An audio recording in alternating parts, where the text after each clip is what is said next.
Assalamualaikum warahmatullahi wabarakatuh. Ya, kembali lagi di mata pelajaran teknologi layanan jaringan kelas 11. Pada bab ini yang akan kita pelajari adalah komunikasi data atau media transmisi. Ya, silakan nanti disimak sampai habis video ini sebagai ganti kita dalam kegiatan pembelajaran tatap muka. Baik, apa definisi media transmisi ya? Jadi kalian perlu tahu apa itu media transmisi.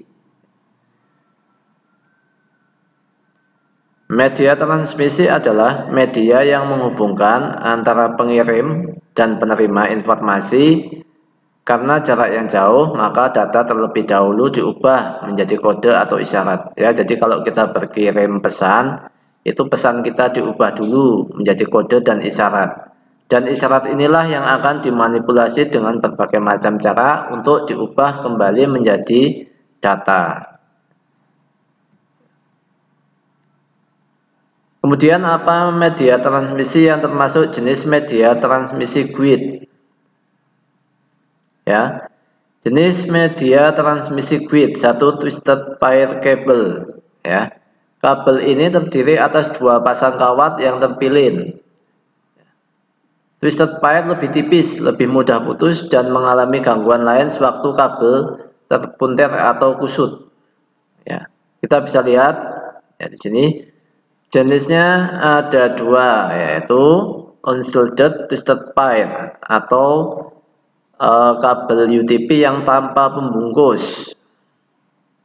Kemudian jenis yang kedua sealed twisted pair atau kabel STP. Ya, ini bedanya kalau yang satu itu tanpa pembungkus, sedangkan yang satunya yang STP ini dilengkapi dengan pembungkus. Kategori 1 ya, sifatnya mampu mentransmisikan data kecepatan rendah. Contohnya digunakan pada kabel telepon.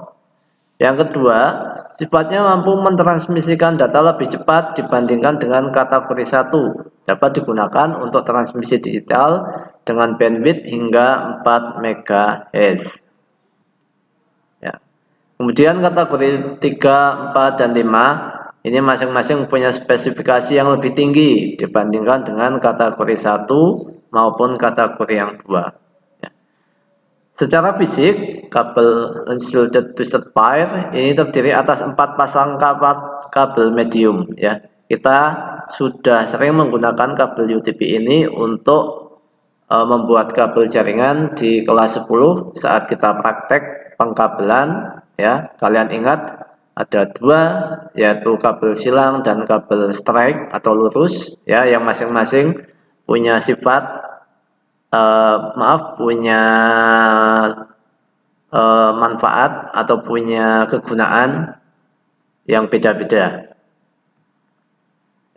UTP digunakan sebagai media networking dengan impedensi 100 ohm. Hal ini berbeda dengan tipe pengkabelan twisted pair lainnya. Nah, itu bedanya.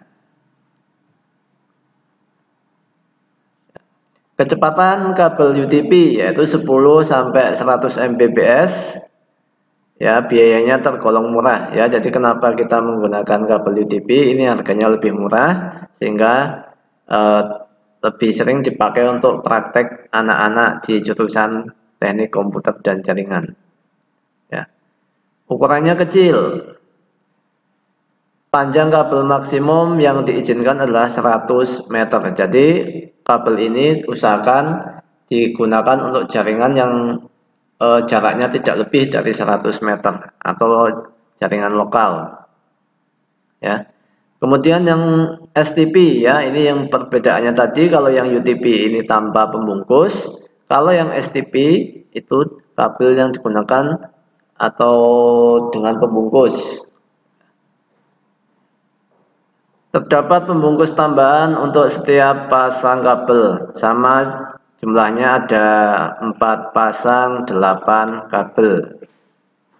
Kecepatannya lebih cepat dibandingkan dengan yang UTP, 10 sampai 100 Mbps. Biaya pemasangan dan biaya pembuatan kabel jenis ini sedikit lebih mahal dibandingkan yang UTP. Medianya, media dan ukurannya itu yang medium. Panjang kabel maksimum yang diizinkan adalah sama dengan UTP, yaitu 100 meter. Jadi jaraknya atau jangkauannya ini 100 meter. Kemudian yang kedua adalah kabel koaksial. Terdiri atas konduktor silindris melingkar, ya ini. Pot dan jenisnya ini beda. Konduktor bagian dalam dibungkus baik dengan konduktor kawat. Ini perbedaan dengan tadi yang UTP. Kecepatannya sama, yaitu 10-100 Mbps. Biayanya murah. Kemudian ukuran kabelnya itu medium. Panjang kabel maksimum itu sampai 200 meter, ya. Jadi lebih panjang jangkauannya dibandingkan dengan yang UTP dan STP. Selanjutnya, yang ketiga yaitu kabel FO atau fiber optik. Kabel-kabel ini yang zaman sekarang itu digunakan untuk internet. Jenis kabel fiber optik ini adalah kabel yang kualitasnya paling bagus jika dibandingkan dengan UTP, STP maupun koaksial tadi. Kabel fiber optik dapat mentransmisikan puluhan juta bit per detik pada link kabel optik yang beroperasi dalam sebuah jaringan komersial. Ini sudah cukup untuk mengantarkan ribuan panggilan telepon. Jadi bentuk dan fungsinya itu hampir sama dengan kabel telepon. Kecepatannya sangat tinggi, ya, makanya kabel FO ini banyak sekali digunakan untuk jaringan internet, ya, karena bisa menghasilkan hambatan yang kecil dan mampu untuk mentransmisikan data dengan kecepatan yang tinggi, mencapai beberapa ratus gigabyte per second.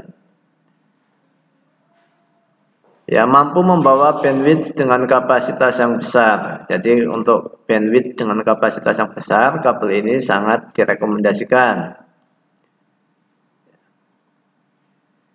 Sinyal dapat ditransmisikan lebih jauh tanpa memerlukan perlakuan refresh atau diperkuat dengan bantuan penguat sinyal. Ya, jadi kalau FO ini tidak perlu kita tambahkan penguat sinyal.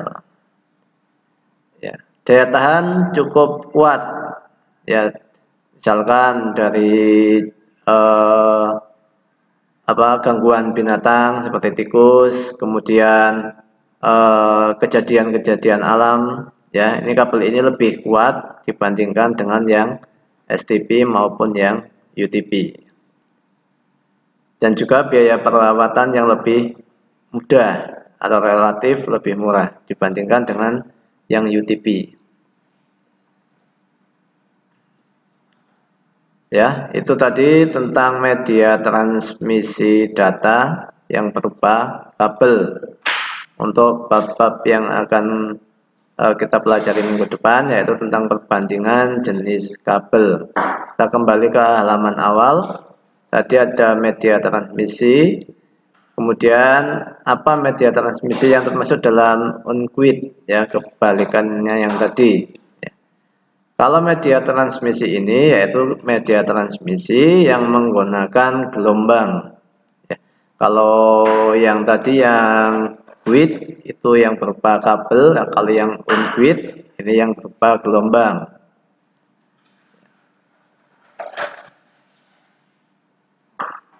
Jenisnya ada banyak, ada mikrosatelit, kemudian juga gelombang yang kita gunakan dengan bantuan satelit.